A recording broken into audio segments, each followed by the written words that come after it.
Saudara-saudari yang terkasih, selamat pagi. Mari kita awali permenungan kita pagi ini, Kamis 1 Oktober 2020, peringatan wajib Santa Teresia dari kanak-kanak Yesus, perawan dan pelindung misi, pekan biasa ke-26 dengan tanda kemenangan Kristus. Dalam nama Bapa dan Putra dan Roh Kudus. Amin. Pada pagi ini, kita akan mendengarkan renungan dari Pastor Cornelius Kurikeban MSC dengan tema Siapakah yang Terbesar? Dari Matius bab 18 ayat 1-5. Beberapa hari lalu, kita telah merenungkan perikop Injil yang kita dengar hari ini, tetapi dari Injil Lukas. Lukas melukiskan kisah ini dengan menempatkan perdebatan di antara para murid tentang siapa yang lebih besar. Hari ini, kita dengan Matius melukiskannya dengan cara para murid bertanya tentang siapa yang paling besar. Tetapi jawaban Yesus sama, yakni dengan cara merujuk pada seorang anak kecil. Dan lewat kehadiran anak kecil itu, Yesus mulai mengajar mereka tentang siapa yang terbesar. Dalam Matius bab 18 ayat 1-2.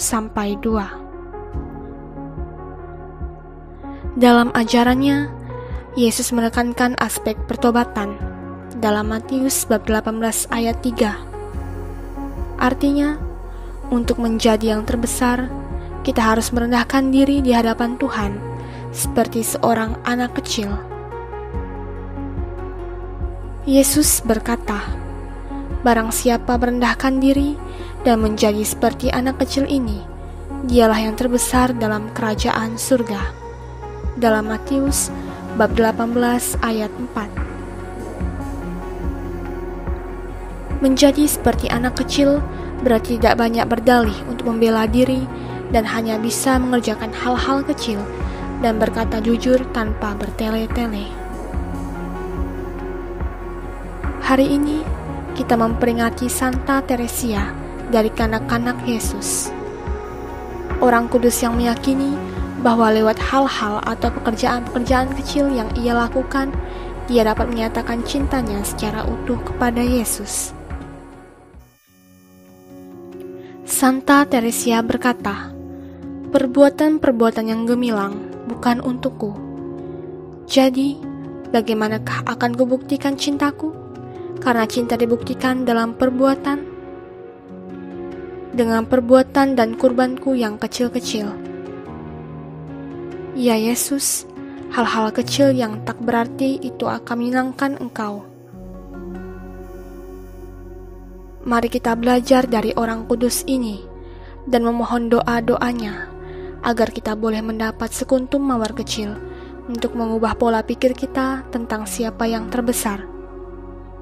Karena bagi Tuhan, bukan sebuah perbuatan besar yang menentukan berkenan atau tidaknya cinta kita kepadanya, melainkan ketulusan dan korban yang berkenan kepadanya. Karena itu, lakukanlah sesuatu yang sederhana karena cinta, daripada sebuah perbuatan besar karena gengsi dan ketenaran. Bercermin pada Sang Sabda yang mengatakan, jika kamu tidak bertobat dan menjadi seperti anak kecil ini, kamu tidak akan masuk ke dalam kerajaan surga.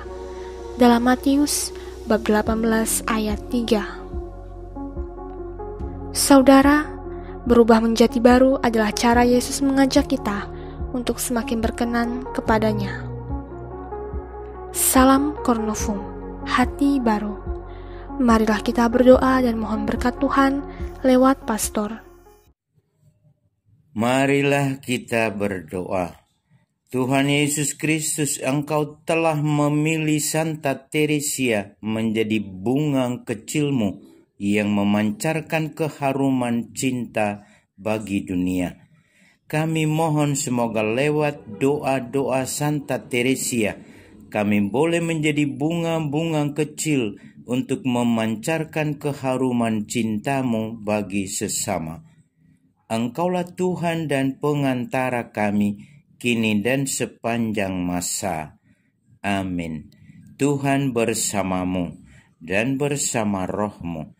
Semoga kita sekalian dalam usaha untuk menjadi bunga kecil bagi sesama kita, senantiasa dibimbing, dilindungi, dan diberkati oleh Allah yang Maha Kuasa, Bapa, Putra, dan Roh Kudus. Amin.